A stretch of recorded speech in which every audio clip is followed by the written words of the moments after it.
Asoosama warra abbaa wadaay. Asoosama warra abbaa wadaay.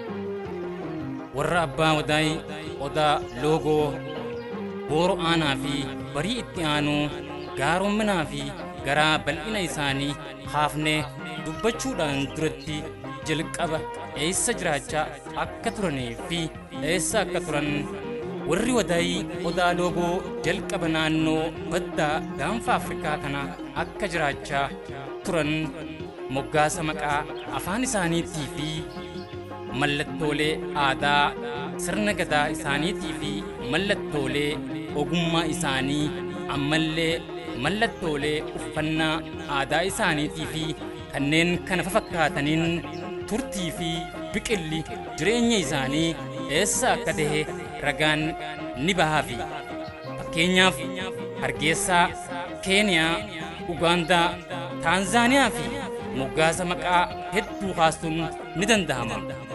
Kana malees Suudaan keessa mallattoo aadaa uffannaa shamarran baaleetii fi kanneen biroo.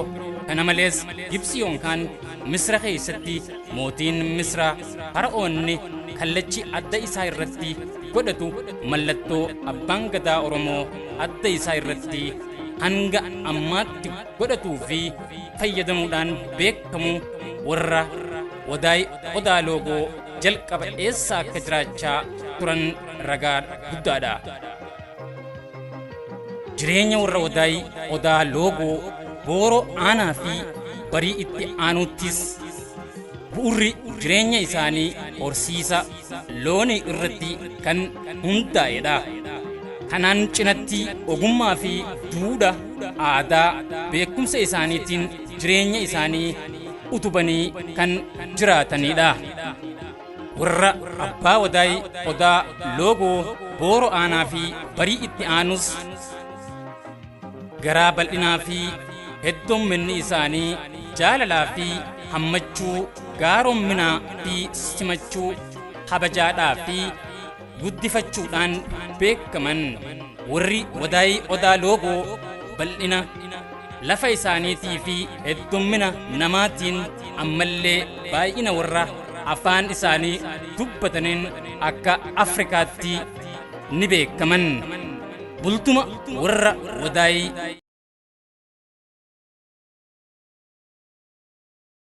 odaa loogoo.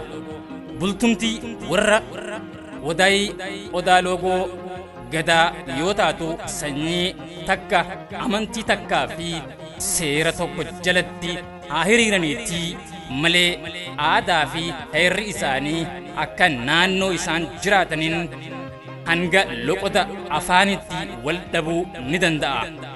Eegasii sanyiileen namoota hedduutii fi amantiin garaa garaa keessumattuu karaa kaabaatii fi bahaan galteen boodarra guutamanii akka biyyee galaanni tima itti uwwisetti aadaa fi amantaa bira dabree hanga eenyummaan isaanii dhabamu takka irra gahaniiti jiran.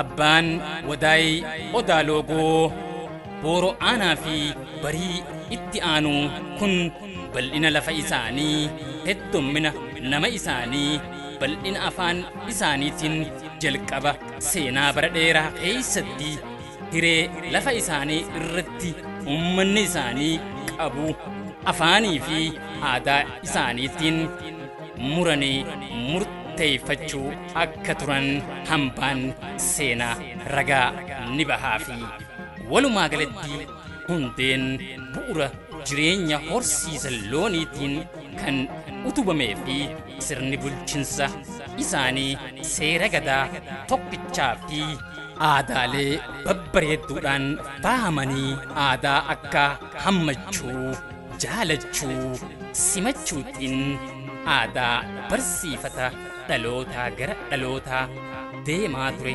keessatti waldalli warra odaa loogoo keessaa bobbaa looniitiif bulchaa kaartumii hanga Aksumitti tirannaadhaan imala isaanii itti fufan. Imala isaanii keessatti gaafa matammaadhaan as qaxxaamuranitti barri isaaniin naanna'uu gaheeti jira.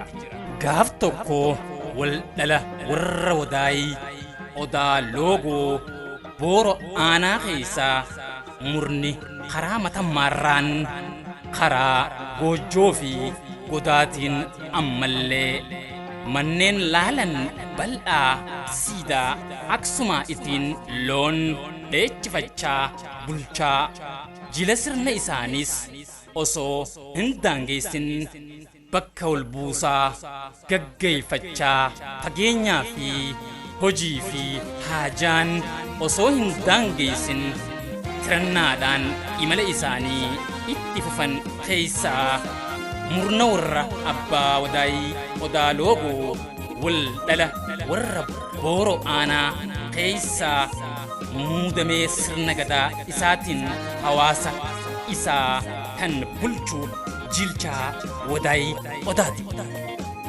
Jilchaa Wadaay Odaa gaggeessaa hawaasa naannoo isaa waan ta'eef maatii hedduu guddifachaadhaa fi kan gudeeddaa jidduu loonillee dabalatee hedduu waan qabuuf tiisiteen loon isaatii fi kaaddimtuun keessummaa isaa dhiiraa fi dubartii jidduu hedduudha. Ijoolleen baay'inaan loon sakattaatuu fi kan elmamu jabbii fi tajaajila birootiif eegumsa godhan keessaa tokko galgaloo Jilchaatii fi bariitee bulchaatii. Yeroon ji'a ammajjii keessaa guyyaa tokko ijoolleen warra Jilchaa osoo loon dheechisaa jiranii yeroon walakkeessa guyyaa irra dabree sa'a 7:00 roobni bonaa tokko rorroobeetii dhukkee lafatti gad qaqqabee shurufkaa garaa garaa takka tan dhukkeedhaan wal makattee qilleensatti ol qabeeti jira. Ijoolleen rooba birbirsa jalatti dheessanii roobni qaqallannaan gariinis loon doo'achuuf yookaan laaluudhaaf dhagaa tokko horanii gamaa fi gamana ijjaan daddeemanii osoo laalaa jiranii muciyyoon takka keessaa halaalatti namticha tokko waan akka afrii takka matatti maratee takka darbatee ofoo qunxaa halluun isii sifaa fixatte takka waan halloo qobboo dibanii fakkaattu takka gudditti maxxanfatee isaa dambii odaa liqimsite hangi fiinxaa sunuu mayra tan dhaabde takka jala dhaabbatee ija isaa gamaa fi gamana faffacaasutti jiru muciyyoon agartee nama moo namaa miti laata jettee shakkitee keessattis sodaattee fiiddee obboleessasii galgaloo Jilchaatti himte. Namicha akka tokkoon arkee kunoo dambii odaa jalaa san jala dhaabbataa. Mee koottaa jetteeni namtichinis muciyyoo isa dheessitu if duuba fiiguufis mala wallaalee dhaabbatee eeguufis garaan garbuu daakaati jira. Muciyyoonis eega fiidee ijoollee dhiiraatti himteen booda ijoolleenis yoo waan biraa waan akka jinnii taatee ja'anii shakkanii dhagaa harkatti fudhatanii ija takkaan if duuba laalaa if duuba mil'achaa morma dheereessanii karaa muciyyoon garsiiftu san quba qaqqabaa laa. Mee bakka jira ja'a galgaloon Jilchaadha. Kunoo laal hin agartuu dambii san jala jettiin muciyyoonis. Galgaloon laalee nama ta'uu eega addaan baafateen booda waa illan isaatiin wajjin dubbisuudhaaf itti siqan garuu ammallee shakkii hin fixanne miiruma sodaatiin itti siqanii bo namana eenyuti ja'anii namtichinis ana zarraafi jeen onne sodaadhaan guttamte takkaan galgaloonis hanga reefurra itti siqeetii maal jette bo eenii ana je'een ammaas zarraaf deebisee zarraaf ilma abbaa zangiiti je'eenii namtichinis deebiseefi namichoo duuba saatana isaa deemta je'een ammaas deebisee galgaloon animoo je'eetii gaaffiidhaan deebiseefi ati je'een ammaas deebisee galgaloon numaan deemaa bakkaan itti deemu hin beeku je'een ammaas namtichi maal jechuu keeti ammaas galgaloon deebisee rakkootu numaa zabiyyaa turne eegabaane akkanumaan hin dhumne je'een namtichi ammaas deebisee galgaloo jiilchaa wadaayii rakkina namichaa kana hanga tokko waan hubatee fi qaamni isaalleen waan ragaa bahuuf namicha fuudhee achuma toora mooraa loonii takka gad teessisee ammaas akka reefurra tasgabbiidhaan namtichaa wajjin haasawa eegale. Namtichinis afaan warra abbaa wadaayii kan yeroo san akka gaanfa Afrikaatti sadarkaa qabu kana hundallee beekuu baatu hanga tokko ni beeka. Eessarraa kaataniitu dhuftani rakkinni sadarkaa kanaan isin gahe hoo maali? Je'ee galgaloon gaafii biraa ammaas gaafate. Naatoo fi garaa laafummaa abbaa isaarraa dhaalessaniin hanga hoggaa gaafatu galgaloon zarraaf deebisee rakkinoota lama akka ijootti kaasee dubbata. Zarraaf deebisee eega rakkinoota lama akka ijootti dubbateen booda rakkina cimaa beelaan isaan mudatee fi rakkina waraana addunyaa lammaffaa kaasetii dubbata. Inumaatu warra abbaa zangii Israa'el irraa beelaan kan faca'ee qofa osoo hin tahin biyyoonni Arabaa hedduunis akka baqaaf karaa jiranii fi gurri biyya warra abbaa wadaayii loogoo odaa namaa miti bineensilleen beela akka keessatti hin himanne waan biraa dhiisi muduraa fi muka qofti akka beela nama baaftu biyyatti dhageenye haasawa jedhu faadha dudubbatan. Kanatti aansuudhaan fedhiin ammaan tana qabdu maali jedhee gaafannaan galgaloon namtichinis akkana jedhe. Nyaadheetuma quufee yaada malee rafee yoon ta'e waan fadu ja'a zarraaf ilmi abbaa zangii. Zarraaf ilmi abbaa zangiitis waraana kallattii meeqaan isa weeraree dhuunfatamee osoo garaan isaa beelaa hin jiree fi wayyaaleen miilaaf mataa isaa beela baasaa osoo gaabii matatti maratee fi tan darbate kofoo unxaa isaa dabalatee if irraa hin jijjiirinii fi hin miccin waggaa tokko dhumee lammaffaa lakkaawwachuudhaaf akka deemu dubbata. Kana hunda eega irra dhageeffate booda haasawa Zarraaf ilma abbaa Zangii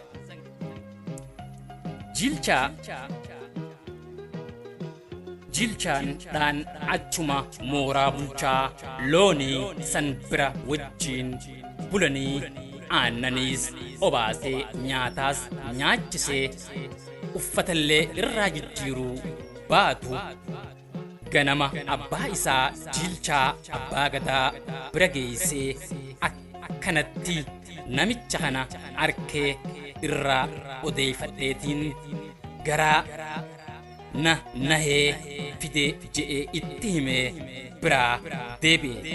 Abbaan gadaa jilchaanis dubbii tamtuu tam dura dhumuu qabaa fi tamtuu tam dursaan addaan gaggeessaa waan jiruuf Zarraaf ilma abbaa Zangii kan qixa isaatiin zaawuyyaa jala miila diriirfatee taa'u gad mil'ateetii bo namicha je'een. Zarraafis if dagatee keessattis aduu ooyifachaa waan jiruuf miila diriirfatee jirus ol butateetii ija faffacaasee Nabanga je'een. Simbaana jeen deebisee abbaan gadaatis osoo inni gaafii duraa hin deebisin eessaa dhufte maqaan kee je'eenii gaafate. Ammaas abbaan gadaa maqaan kee Zarraaf ilma abbaa Zangiiti je'een. Abbaan gadaa jilchaanis fuula namichaa keessaas laalee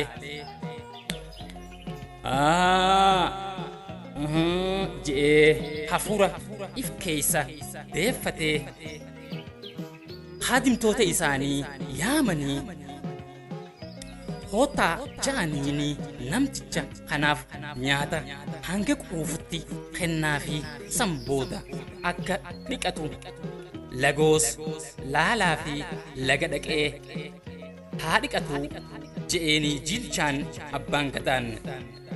Zarraaf ilmi abbaa Zangii eega lagoos harkatee gaabii darbatees firraa buusee tan matatti maratee fi qunxaas lagoo harkateen godhateen booda qeensa miilaatii fi harka kan akka haraamuu lukkichaatti miilarraa kophaa bahe saniin bishaan keessa oolchee firraa ciree wayyaalee jalatti maaddeeffattee qoreedhaan irraa guuree isaatis tan injireen weerarte san aduu keessa irraa kaayee irraa yaasee madaa qubaatan wayyaaleen fuulli isaatii fi qaamni isaa akka nama eega ta'een booda abbaa gadaa jilchaan yaamee amma akkam je'een.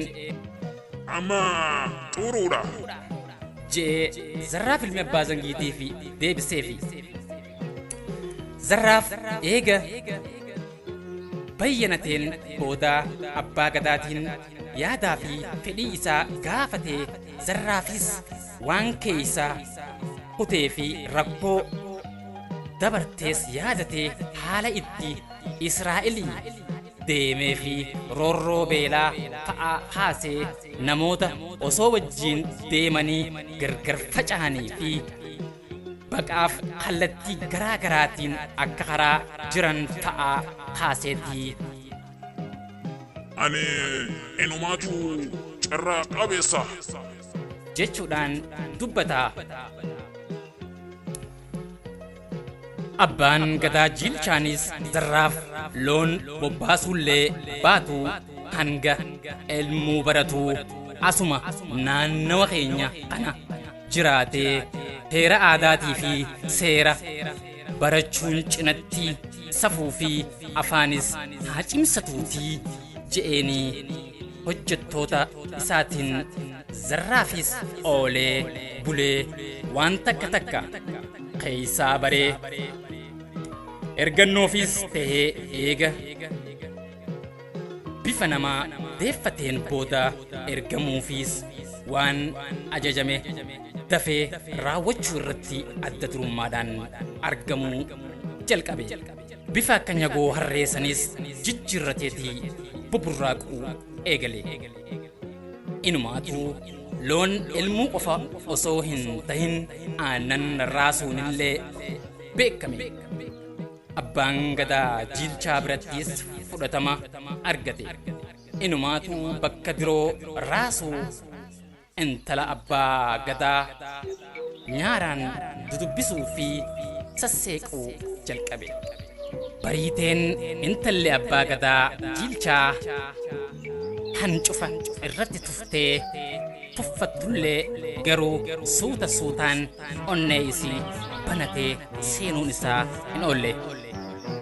Zarraaf lakkuma bubbulee baaduu dhadhaarraa raasee fi waan arge hunda hin balfuu nyaatee dhugee buuhii haddannaan bariiteenis sasseequu fi eegalte. Suutuma suutaan nyaaraan isaan lachuu wal dubbisuu eegalan.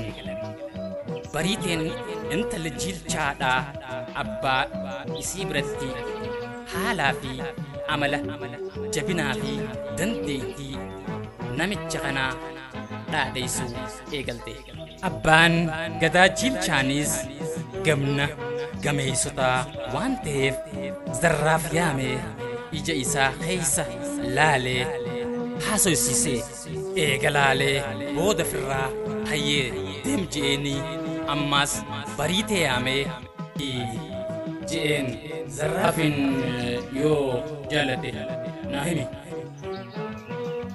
na sodaatini je'een bariiteenis jaaladhe abbaa koo jetteeni abbaa isiitiif deebisa akkanaa deebisteefi eegasii zarraafiis yaamee gaafatee eega dubbiin tana taate haajaan taate je'eenii zarraafiin bariitee kuusisee zaawiyyaa abbaan gadaa jiilchaa irraa teessuma jijjiirrate takkatti akka wajjiin galaniif haala mijjeessee fi galchanii goojjoo tanaan hanga godaa gahutti bariiteen tiyya loon haa tiifattu jechuudhaan loon re'ee gosa beelladootaarraa hundarraa qoodee fi hireen zarraaf ilma abbaa zangiitiin boodarra dabaalamteetii booda akkasitti itti aante. Garuu zarraaf itti toltee irraa jijjiiramnaan tura keessa obboleessa isaa kan gaafsan tiyyaan na baas jechuudhaan addaan faca'an yaadateetii galgala boohuu jalqabe.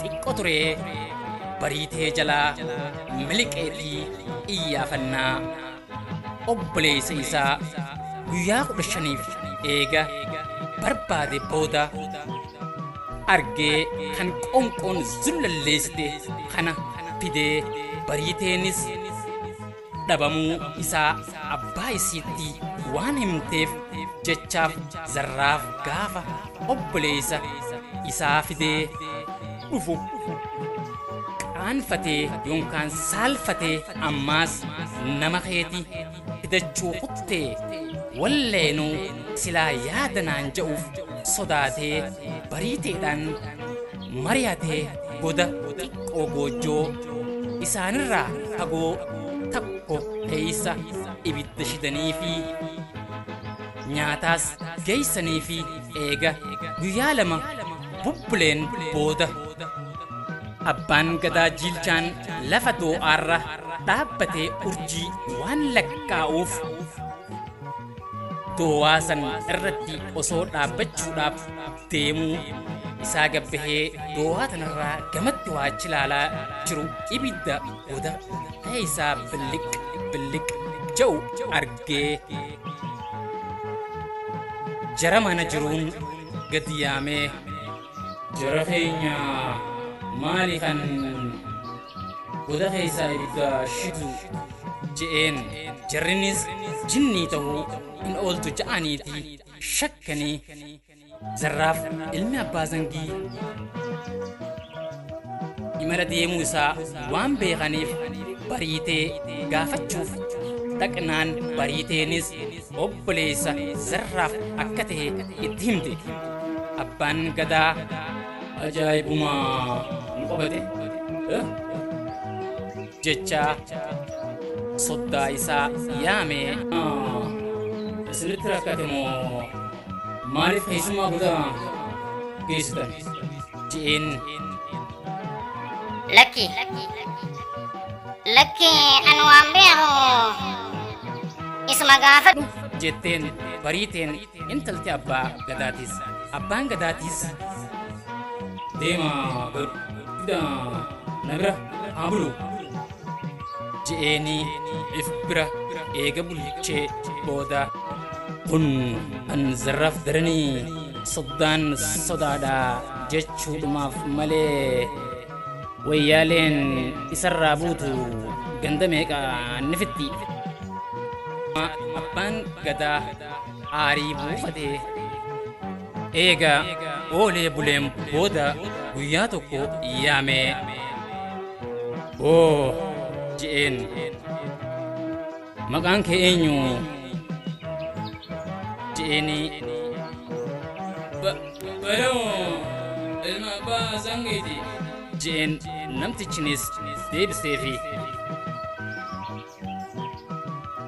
obboleeyyan haadhaa fi abbaan keessan tokkuma je'een. Ammaas abbaan gadaa deebisee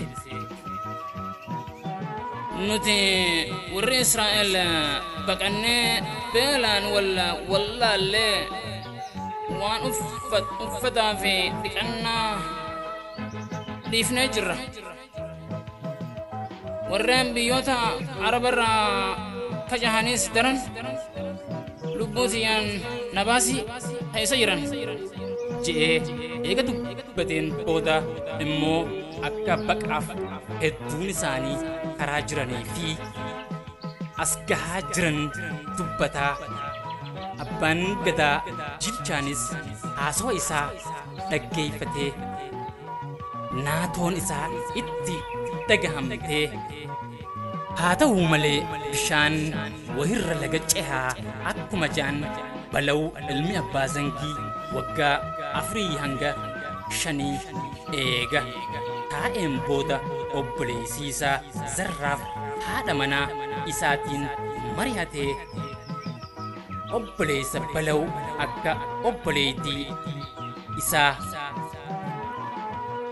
jaalatuu fi fedhu bala'uuf obboleettiin isii mari'attee fi bariiteen sossobdee eega jaalala obboleessa isii isitti eega geessiteen booda abbaan sii garuu aaree waan godhu dhabee namicha daran intala isaa guddoo tan obboleessa jaarsa isaatiif obboleettii isaa itti mari'atu sanatti hedduu aare. Haa ta'u malee waan takka godhuu hin dandeenye. Aarullee maa godhuu hin dandeenye. Goda gaafa duraa dhufee geessan sanitti akka galfatu taasise. Bala'uus goda sanitti galfatee looniis hanga tokko kannanii fi lafa isaa tiiks lafa loon irra tiifatus naannawuma godaa san akka tiifatu kennamee fi hireen bala'uus booddeen intala abbaa gadaatiin dabaalamteetii akkanatti hafte. Eega shirri intalti abbaa gadaa jilchaa xaxxe obboleettii isii tan haftellee ilmaan abbaa zangiitti booda aansite hiree isaanii ilmaan warra abbaa zangii lamaanuu rabbiin dirmatee fi weerara injireetii fi beelaa rakkoo hamtuu san keeysaa baasee uumaan dirmatee fi uumaan garaa xaliilaa hundaafuu numa dirmata hiree warra abbaa zangii eegatana taateen warri abbaa wadaay hoo eessatti booda aanteen hundaafuu gaaffii haa taatu. Rooba bubbisee kuuse bakakkaa gaddisa loolee seenee lakkaa. Rooba bubbisee kuuse bakakkaa gaddisa loolee seenee lakkaa. Seenee lakkaa seenee lakkaa seenee lakkaa seenee lakkaa.